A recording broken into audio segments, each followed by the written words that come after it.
This amendment, as well as underlining components of both the base bill as well as the Democratic substitute, are an opportunity to highlight the many successes that charter schools and public school choice have brought to our students across the country.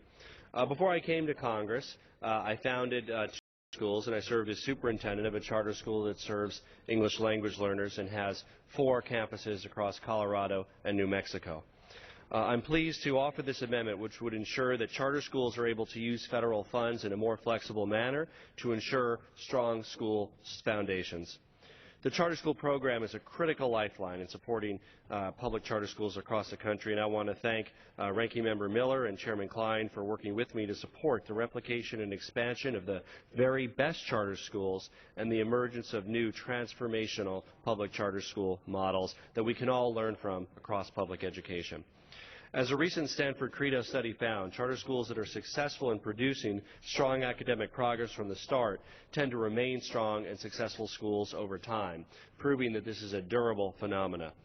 Unfortunately, we've heard from countless school principals that they don't have the flexibility to spend these startup grants on the areas that would actually help them the most, on the areas that were the most impactful for their students and faculty.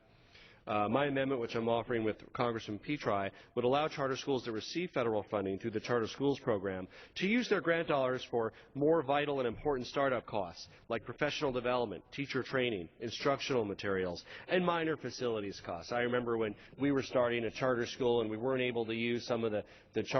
startup funds on things like chairs and tables because they were considered capital equipment, and yet those were a real cost. And before the official enrollees start, you have to have chairs on that first day when kids arrive. This amendment will help make that happen. The amendment also allows per-pupil revenue to be more portable in following the child by providing an assurance that when students are enrolled part-time in one school and part-time in another, the districts are able to share per-pupil revenue. This is important because increasingly kids are taking advantage of online programs offered by both school districts as well as charter schools. And this kind of hybrid education, sometimes entirely within a public school, sometimes within a charter public school, and empowering the parents to be able to share and have a kid involved with both programs can, for many families, mean the best of both worlds.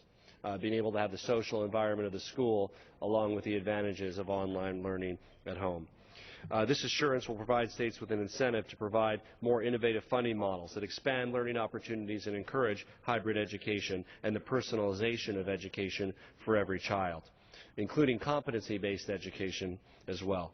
Finally, this amendment would provide assurance that charter schools are doing substantial outreach to low-income and underserved populations. We know that some high-performing charter schools are already leading on this issue, but we want to ensure that they continue to lead the way in providing access and choice for more families, and that all charter schools can do more to serve those who need the most help.